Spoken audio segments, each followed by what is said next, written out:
साईबाबा सुरक्षा अधिकाऱ्याचा देखील काडीचाही या ठिकाणी उपयोग झाला नाही. जर आज खुलेआम पाकीटमारी होत असेल तर निश्चितपणे आता आमच्या गावकऱ्यांनी देखील एक वेगळी भूमिका घेण्याचं ठरवलेलं आहे. त्याच्यामुळे माझी या ठिकाणी आम्ही शेवटची विनंती या ठिकाणी कार्यकारी अधिकारी आणि सुरक्षा अधिकाऱ्यांना करतो, यापुढे जर एक जरी पाकीटमारी झाली तर याद राखा शिर्डीचे ग्रामस्थ वेगळ्या भूमिकेतून तुम्हाला समजून सांगणार. 馬場様がカルマを取ってくださいました。 जो हुआ ठीक है, कोई इनको गिला शिकवा नहीं है। बाबा ने संजीते मास 信じてます。 बहुत ज़्यादा विश्वास है और इसको लगता है कि बाबा जो भी हैं वो वापस आएगा। जो भी गया है इनका नुकसान हुआ है, लगभग जापानीज येन था 2 लाख येन और इंडियन करेंसी 5,000 रुपया। और हम लोग शिर्डी साईबाबांच्या दर्शनासाठी जगभरातून लाखोंच्या संख्येनं साई भक्त शिर्डीत येत असतात. त्यात विविध देशांतील भाविक साई चरणी नतमस्तक होत असतात. साईबाबांचे आशीर्वाद घेऊन आपल्या मनोकामना पूर्ण करून घेतात. मात्र या भाविकांच्या सोबतच काही चोर पाकिटमार सुद्धा शिर्डीत येत भाविकांच्या पाकिटांवर डोळा ठेवत हात सफाई करत भाविकांच्या खिशाला चटका देत असतात. मात्र गुरुवारी बाबांच्या पालखीचा दिवस होता आणि गर्दी असल्याचं काही संधी साधू सुद्धा या गर्दीत फिरत असणार. त्यातच जपान देशातून आलेल्या काही भाविकांमध्ये एका महिला भाविकाची पैशांची पर्स द्वारकामाई समोर गर्दीत कोण्या अज्ञात चोरट्यानं चोरून नेल्यानं जपान देशातून आलेल्या महिला भाविकांच्या पर्समधील तब्बल 1.25 लाखांची रोकड लंपास झाली. काही वेळानं दुकानात खरेदी करण्यासाठी हे भाविक गेले असता त्यांच्या लक्षात ही बाब येताच त्यांनी याबाबत आपल्या सहकाऱ्यांना सांगितले व रात्री उशीर झाला असल्यानं त्यांनी शुक्रवारी शिर्डी पोलीस स्टेशनला जात अज्ञात चोरट्याविरोधात गुन्हा रजिस्टर नंबर 1066 प्रमाणे भारतीय दंडविधान कलम 379 प्रमाणे गुन्हा दाखल केलाय. पोलिसांनी सुद्धा या भाविकांना जलद आणि योग्य दिशेनं तपास करत पैसे परत मिळवून देण्याचे प्रयत्न करू असं आश्वासित केल्याचं भाविकांनी सांगितलंय. गेल्या काही महिन्यांपासून विदेशी भाविकांची संख्या शिर्डी साई दर्शनासाठी वाढली असून नुकतेच युरोपातील जर्मन, स्वित्झर्लंड, ऑस्ट्रिया, रशिया व डेन्मार्क या देशातील 37 महिला व 15 पुरुष असे एकूण 52 परदेशी साई भक्तांनी श्री साईबाबांच्या मध्यान्ह आरतीस उपस्थित राहून श्रींचे समाधीचं दर्शन घेतलंय. त्यानंतर नेपाळ येथील 70 साई भक्तांनी साई दर्शन घेतलं व त्यानंतर अमेरिकेतील ज्येष्ठ नागरिकांनी साई दर्शन घेतलं व त्यानंतर गुरुवारी जपान येथील 5 महिला व 1 पुरुष अशा 6 भाविकांनी साई दरबारी हजेरी लावली. त्यामुळे एवढ्या काही महिन्यांमध्ये विदेशातील भाविकांच्या संख्येत लक्षणीय वाढ दिसून येत असून इतर साई भक्तांबरोबरच विदेशी साई भक्तांच्या सोबत काही अप्रिय घटना घडू नये म्हणून प्रशासनानं विशेष काळजी घेणं गरजेचं असून गुरुवारच्या दिवशी द्वारकामाई परिसरात गर्दी असल्यानं त्या परिसरात साध्या वेशातील पोलीस बंदोबस्त तैनात करण्यात यावा अशी मागणी आता पुढे येत असून साईबाबा संस्थान सुरक्षा विभागानं सुद्धा गेल्या अनेक महिन्यांपासून बंद झालेली साध्या वेशातील सुरक्षा रक्षकांची टीम मंदिर परिसरात पुन्हा कार्यान्वित करण्यात यावी अशी मागणी सुद्धा ग्रामस्थांमधून होतीये.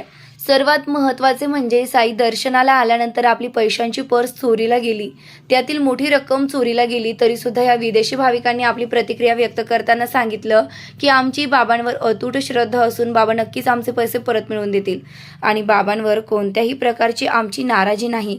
आमचा बाबांवर खूप जास्त विश्वास असल्याची प्रतिक्रिया त्यांनी साई न्यूजशी बोलताना व्यक्त केली आहे. याच दरम्यान शिर्डीतील प्रथित यश व्यापारी राजेंद्र गंगवाल यांच्या दुकानात काही वस्तू खरेदी केली आणि विनोद गंगवाल यांनी त्या सर्व भाविकांचा साईबाबांची शाल देत सत्कार केल्यानं त्यांच्या चेहऱ्यावर अतिशय आनंदाचे भाव आलेले त्यांच्या मनातील प्रतिक्रिया सांगून जात होत्या. दूर देशातून आल्यानंतर साईबाबांच्या नगरीत कोणीतरी त्यांचा साईबाबांची शाल अंगावर टाकून केलेला सत्कार त्यांच्यासाठी अतिशय अनमोल असल्याचा भाव त्यांच्या चेहऱ्यावर दिसून येत होते. 馬場様がカルマを取ってくださいました。 ये ありがとうございます。 बाबा जो ये है विश्वास करें कि जो ये कर्म था या कैसे था या सब बाबा की मर्जी से होता है, तो ये इतना ऐसा फील नहीं करे कि सब जो हुआ ठीक है, कोई इनको गिला शिकवा नहीं है. बाबा उनकी मदद जरूर करेंगे. बाबा ने संजीते मास का बाबा ने संजीते मास 信じてます。 बहुत ज़्यादा विश्वास है और इसको लगता है कि बाबा जो भी हैं वो वापस आएगा. जो भी गया है इनका नुकसान हुआ है, लगभग जापानीज येन था 2 लाख येन और इंडियन करेंसी 5,000 रुपया. और हम लोगों ने थाने में भी रिपोर्ट कराया है, उनसे FIR कॉपी भी मिला है और उन्होंने भी आश्वासन दिया है कि ऐसा ढूंढेंगे, जैसा मिलेगा रिपोर्ट करेंगे. और इनको एक FIR कॉपी भी मिला है और इनको श्रद्धा है, बहुत ज़्यादा श्रद्धा है साईं बाबा पे. और ऐसा है कि शायद वो महीने में 2 महीने में पर वापस आएगा, बहुत ज़्यादा विश्वास है. बहुत ज़रूरी है क्योंकि अभी शिरडी में हम भी पिछले 2-4 साल से देख रहे हैं कि यहाँ फॉरेनर आना भी शुरू हुआ है. कई यूरोप से आते हैं, कई अमेरिका से आते हैं और भी कंट्री से हैं. और जापान से तो बहुत लोग आ रहे हैं। तो थोड़ा सा इसमें जो भी है और कार्रवाई होनी चाहिए, और जो और भी है कैसे फॉरेनर को थोड़ा सा टेक केयर करना चाहिए, वो थोड़ा इस पर ज़रूरत है। शिरडी लोकल सरकार से हम आग्रह करेंगे, निवेदन करेंगे कि इस पर थोड़ा ध्यान दें। गुरुवारच्या दिवशी बाबांच्या पालखीच्या अगोदर जापनीज भक्त होता, त्यांचा एक ग्रुप होता, जवळपास 5-6 जणांचा तो ग्रुप होता. बाबांच्या द्वारकामाईच्या दर्शनाला जाते समय त्यापैकी एक जणाचं पाकिट त्या ठिकाणी चोरीला गेलं आणि त्यातील जवळपास 1 ते 1.5 लाखाचा ऐवज जवळपास त्या पाकिटामध्ये होता आणि तो चोरीला गेला. आणि त्यावेळेस योगायोगानं मी त्या ठिकाणी होतो. म्हणजे अतिशय वाईट वाटलं की तो प्रसंग अशा लांबून येणाऱ्या माणसाच्यावर ओढावला. अतिशय मनस्वी अतिशय वाईट वाटलं की आज तो बाबांच्या चरणी आज हे लोक लीन होण्यासाठी आलेत, बाबांचा दर्शनाचा प्रसाद त्या ठिकाणी घेण्यासाठी आलेत आणि त्याच्यावर असा प्रसंग ओढवला. खरंच दुर्दैवी गोष्ट आहे. आणि सगळ्यात जास्त वाईट गोष्ट अशी की ज्या ठिकाणी म्हणजे द्वारकामाई परिसरामध्ये ज्या ठिकाणी कोणत्या भामट्या पाकिटमारानं त्याचं पाकिट मारलं, त्यावेळेस खरं तर त्या ठिकाणी जबाबदारी साईबाबा संस्थांच्या अधिकाऱ्यांची होती. त्या ठिकाणी त्याला खरं तर मानसिक आधार देण्याची गरज होती. परंतु असं न करता केवळ आपण म्हणतो की चल पुढच्या ओढ्यात असे एक धोरण या ठिकाणी साईबाबा संस्थांनी स्वीकारलेलं दिसतं. खरं तर याची जबाबदारी साईबाबा संस्थांच्या अधिकाऱ्यांनी कोण स्वीकारणार, असं खरं तर आमचा गावकऱ्यांचा प्रश्न आहे. आज त्रिस्तरीय समितीमध्ये कार्यकारी अधिकारी असतील किंवा इतर चेअरमन साहेब असतील किंवा अजून कोणी असेल, त्याचबरोबर साईबाबा संस्थांचे अधिकारी असतील, त्या सर्वांनी याची जबाबदारी स्वीकारली गेली पाहिजे. आज जर लांबून साई भक्त या ठिकाणी येतात बाबांच्या दर्शनासाठी, मग आज कोणता मेसेज घेऊन जाणार बाहेर, ही खरं मोठ्या म्हणजे आमच्या गावकऱ्यांपुढं प्रश्न पडलेला आहे. आज त्या जापनीज साई भक्ताची मनस्थिती इतकी वाईट होती, इतकी ढासळली होती की मी त्याला साईबाबा संस्थांच्या भोजनालयामध्ये घेऊन गेलो. अक्षरशः तो जेवत नव्हता, त्याच्या डोळ्यात पाण्यात अश्रूधारा थांबत नव्हत्या. त्याला मनस्वी वाईट वाटलं की आपण बाबांच्या दर्शनासाठी आलो आणि माझ्यावर हा प्रसंग ओढवला.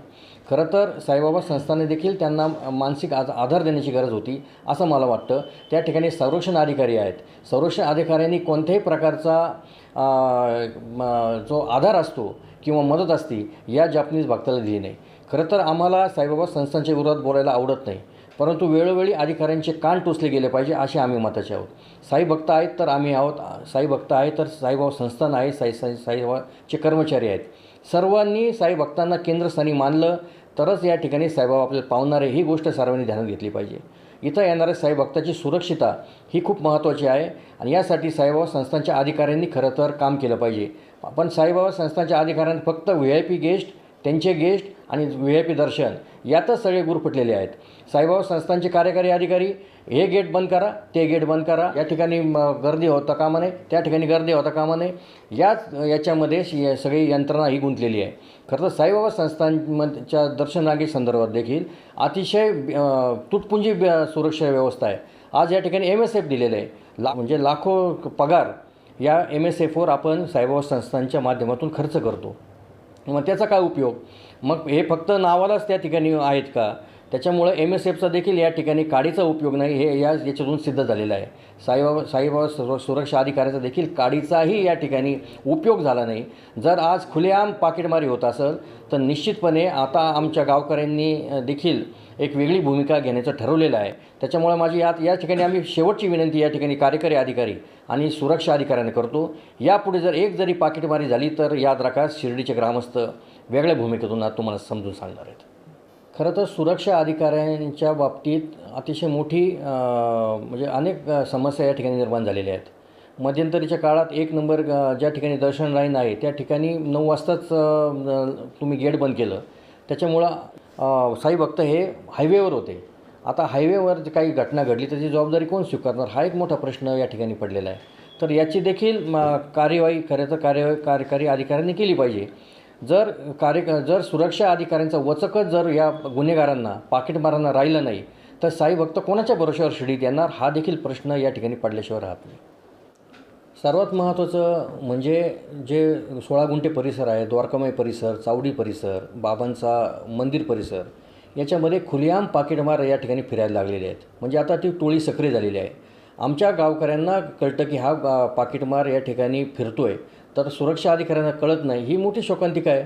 याच्यासाठीच जे जुने आमचे सिव्हिलचे लोक होते, म्हणजे गावकरी होते, त्याच्यात रामदास धिवर किंवा सचिन त्रिभुवन असे सचिन घुले जो मयत झाला, या लोकांचं अतिशय चांगलं काम होतं की त्यांना दिसता क्षणी हे पाकिटमार पळून जात होते.